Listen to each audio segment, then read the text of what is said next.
السلام علیکم دوستو، ویلکم ٹو مائی چینل۔ ایک شخص امام علی علیہ السلام کی خدمت میں حاضر ہوا اور عرض کرنے لگا، یا علی، ہم اللہ کی رضا کے لیے نماز پڑھتے ہیں، روزے رکھتے ہیں، لیکن اللہ ہمارے کس عمل پہ سب سے زیادہ خوش ہوتا ہے؟ تو امام علی علیہ السلام نے فرمایا کہ اے شخص، یاد رکھنا، جب اللہ کا کوئی بندہ اس زمین پہ اللہ کی کسی مخلوق کو کوئی درد نہیں دیتا تب اللہ اس بندے سے بہت خوش ہوتا ہے، اور جب اللہ کا کوئی بندہ اس زمین پہ اللہ کی کسی نعمت کو دیکھ کر خوش ہوتا ہے تو اللہ اس سے بہت خوش ہوتا ہے۔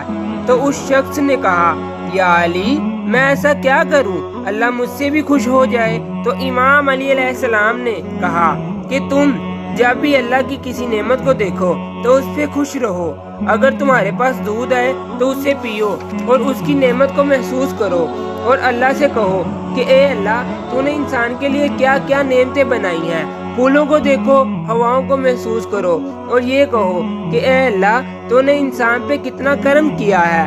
کسی لذیذ کھانے کو کھاؤ تو اس کے ذائقے کو محسوس کرو، اور یہ کہو، اے اللہ، تو نے یہ کیا کرم کر دیا کہ مجھ اس گناہگار کے لیے اتنا لذیذ کھانا اس زمین پہ پیدا کر دیا۔